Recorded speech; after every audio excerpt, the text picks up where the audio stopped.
Mazzini, I want to thank you for helping me organize this meeting here today. And also the other heads of the 5 families in New York and New Jersey. Carmine Cuneo from the Bronx and Brooklyn, Philip Tattaglia.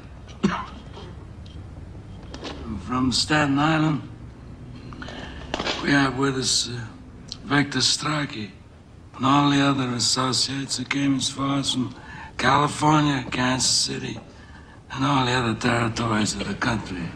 Thank you.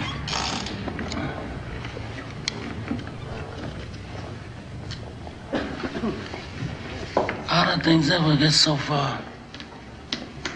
I don't know. It was so unfortunate, so unnecessary. Tattaglia lost a son. I lost a son. We're quits.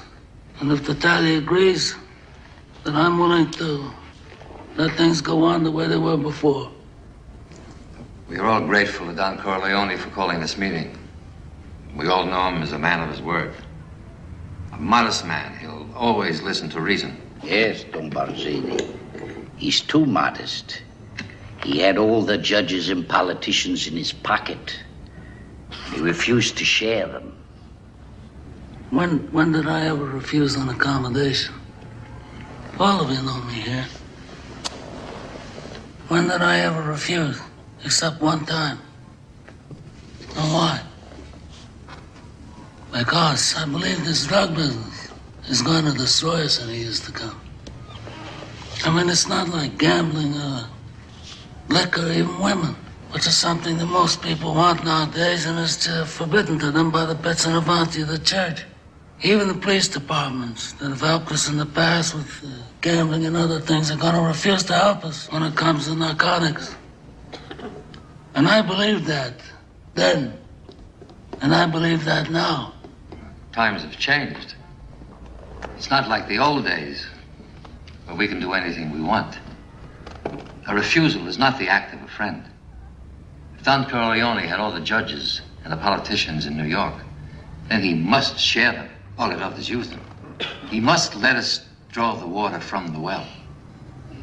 Certainly he can present a bill for such services. After all, we are not communists. I also don't believe in drugs. For years, I paid my people extra so they wouldn't do that kind of business. Somebody comes to them and says, I have powders.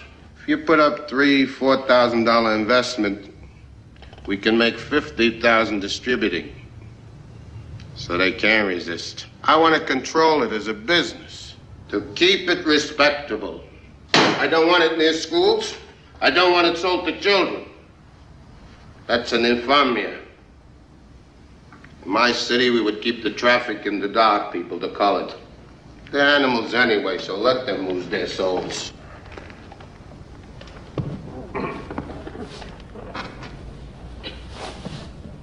I hope that we could come here and reason together. And as a reasonable man, I'm willing to do whatever's necessary to find a peaceful solution to these problems. Then we are agreed. The traffic in drugs will be permitted, but controlled. And Don Corleone will give her protection in the East, and there will be the peace.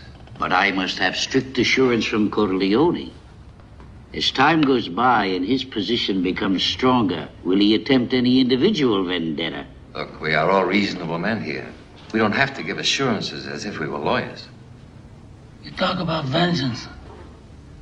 Is vengeance going to bring your son back to you? Or my boy to me? I forgo the vengeance of my son. But I have selfish reasons.